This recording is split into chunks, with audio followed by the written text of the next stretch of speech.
Tonight we're having a session, the first of any in our work, called Invincible Courage.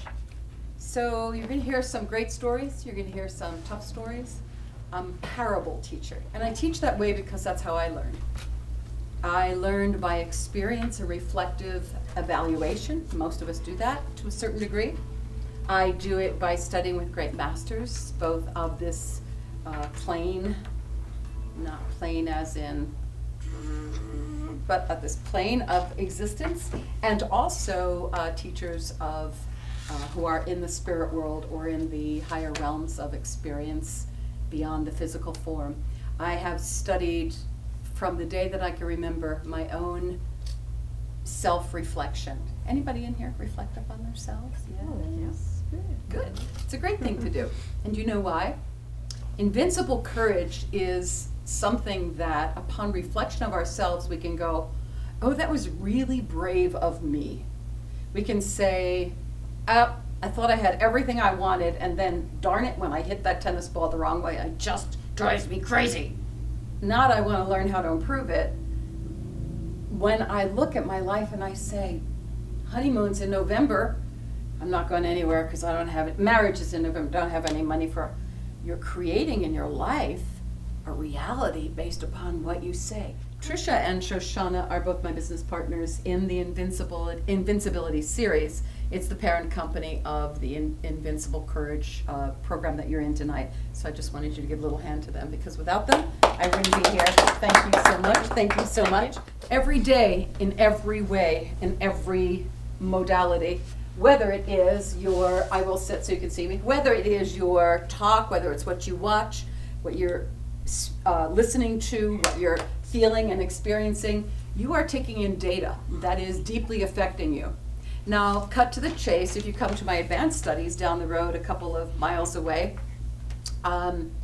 we do a lot of work in the quantum field. We do When I Died of Cancer. I'm going to talk about that in a minute. Tonight I'm going to give you reason and pause and cause to do more self-reflection. That's very important for you.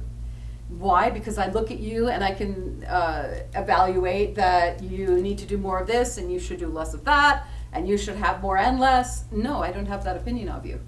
I have an opinion about myself based upon how I want to progress myself in my lifetime. But for you, I want you to know that there's a greater and more powerful you than you ever imagined, always has been residing within you, and is waiting more than 9 months before you had your bambinos, more than an engagement period of time from the time you got engaged and you get married, but in a time, from time before time began, that's calling to you for something more. Because you are here, I know that that's true. So we are influenced by the world around us. I'll give you example after example. As you can see by the little notes that I've given you on your clipboards, you have a wheel of life. This is not going to be for anybody but you. You have a little tiny sheet called Oi to Joy. Am I Jewish? Absolutely, by infusion. I'm saying that in a kinder way than the way I might say it when I'm out with my girlfriends and we're having a girls' night out. In every lifetime, I have had so many different nationalities, but each one of us are one and the same with all. So you're going to look at Oi to Joy, which says outcome, that means what happens, but is your actual intention. So you may say to me, I want this. And yet your outcome is that. You go, why? Why?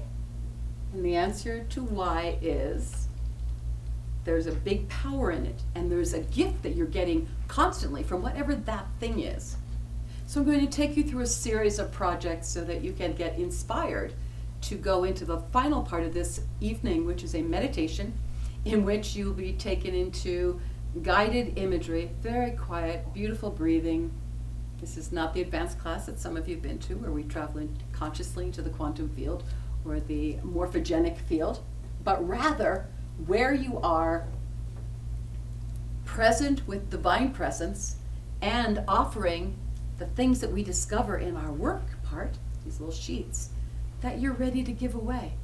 that don't serve you, that you're ready to go, and that keep on showing up. Why this problem happens to me, why this thing happens, is because unconsciously the subconscious is running you.